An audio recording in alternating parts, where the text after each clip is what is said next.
Hi everyone, I'm Paul, and this is tip 8 in our speech quality course. Enjoy accents.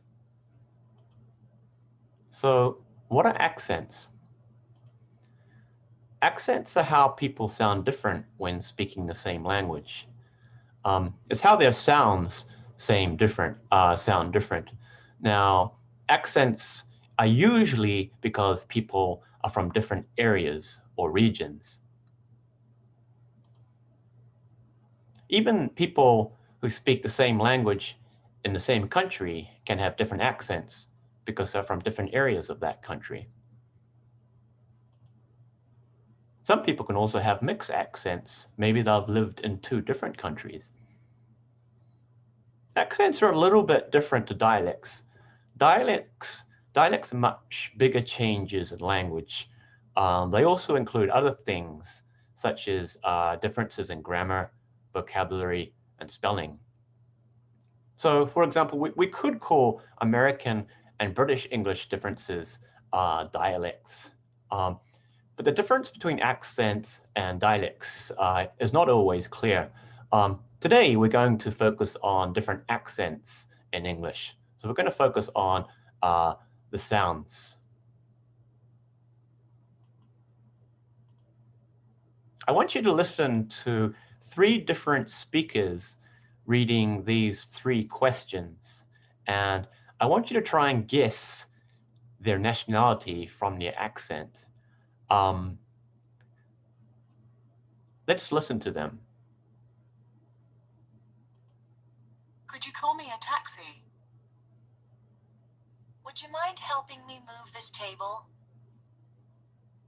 Could you please sign these documents for me? Okay, so one of these speakers, I'll give you a hint. One of these speakers is British, one of these speakers is American, and one of these speakers is Australian. Okay, let's try listening to it one more time. Could you call me a taxi? Would you mind helping me move this table? Could you please sign these documents for me? Could you pick their accents? Maybe it's a little bit difficult. The first speaker was British. The next speaker was American. Final speaker was Australian. So let's compare American and British accents. We have to be a little bit careful here because, as I said, our accents can change even within regions of the same country. So we have to make some kind of generalizations. But here are a few common differences we usually see between American and British accents. Americans usually pronounce the R phoneme more. Let's have a look at some examples.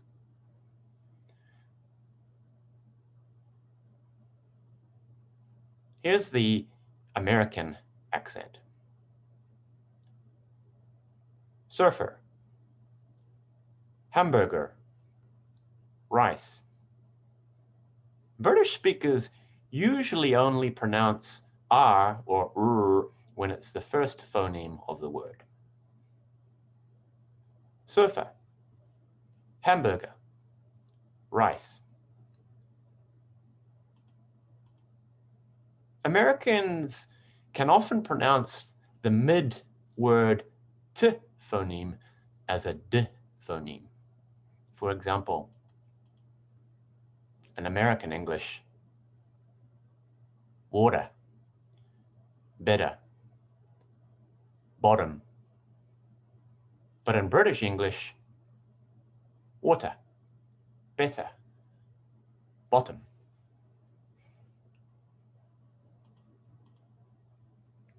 Sometimes the primary stress can even change between American and British accents. Let's look at some examples. In British English, adult becomes adult in American English. Garage becomes garage. Advertisement becomes advertisement. So, can you guess my accent? What country do you think I'm from, just by listening to my accent? I'm actually originally from New Zealand, but I've lived outside New Zealand for over 20 years, so I think my accents are quite mixed now, probably a mix between American British and New Zealand English, so probably very difficult to pick. Okay. Let's look at just one of the sort of differences between Australian, New Zealand, and British English accents, and it's the pronunciation of the I phoneme. So the I phoneme in British English is usually I. But in New Zealand English, it often becomes a sound. And in Australian English, it often becomes a E sound. Let's look at some examples. Fish, fush, fish. 6, sucks, 6. Sorry, I'm doing my best to make these accents. They're not perfect.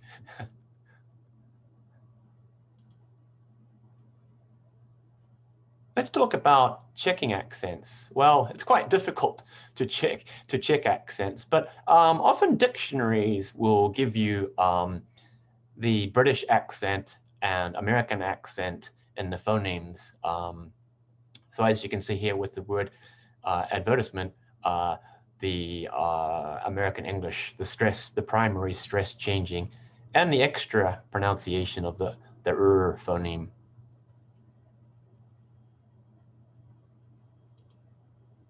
Let's talk about the key points from today's tip on accents.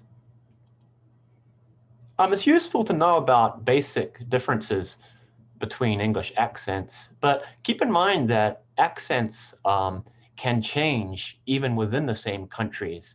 And also, they're not only affected by regions, so there's quite a large variation in accent here.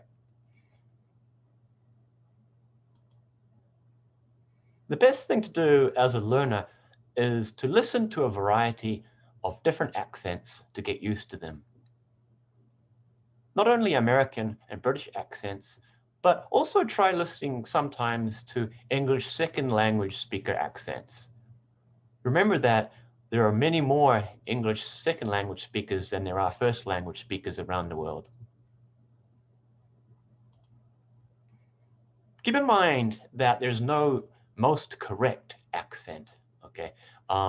Maybe you want to copy, if you look up a word, you want to copy the American pronunciation of the word. That's fine.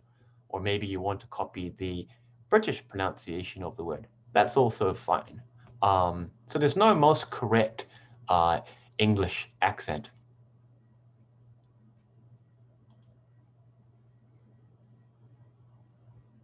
Don't worry too much about your own second language learner accent. Focus more on communication with your language. Some language learners want to try and get this have a perfect American accent, but that's very difficult unless you live in that country for a very long time or from a very young age. So focus more on effective communication. Communication is much more important. Also, it's okay to have an English second language speaker accent. After all, it's part of your identity. It tells the listener who you are and where you're from. Have some practice at home. So when you speak to different people, listen to them and try and guess their accents. After listening or speaking to them for a while, maybe you could tell them you're studying accents and ask them where they're from. Also, there are lots of good examples of different accents online on places like YouTube. If you want to try something challenging, take a look at this YouTube link here. It's a quiz, quizzing you on different people's accents. I think there are 22 questions. It's quite difficult though. I only picked 16 of them, so see if you can beat my score. Because this is the final tip in our course today, as a final homework task, what I want you to do is, using the tips we looked at in this course, I want you to practice and record the company outline speech from tip 5. When you're practicing, think about the things we've talked about in this course. For example, the phonemes, syllable stress, intonation, focus words, and so on. And have a practice, and when you're comfortable that you can read the speech quite well, record yourself, then play it back and check the different aspects of your speech quality.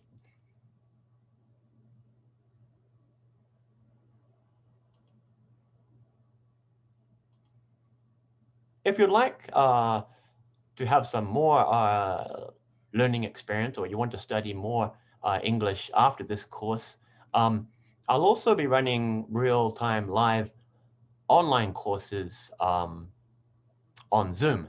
And these will be every Sundays from April the 18th this year. I'll be running 2 small group courses, one on speech communication and one on presentation delivery. The speech communication course is an upper beginner level course. The presentation delivery is an intermediate course. I also have a limited number of one-on-one customized courses. So if you would like to take a private online lesson, maybe you want to focus more on your own speech quality, or you would like to practice a presentation you have to do, or maybe you need to practice for a speaking test or speaking interview, you can also take one-on-one customized courses with me. For more information on these courses, visit my website, paumoka.com, and just go to courses, or just access through this QR code. So thanks for watching my mini course. I hope you found it useful, and see you in the next course. Bye.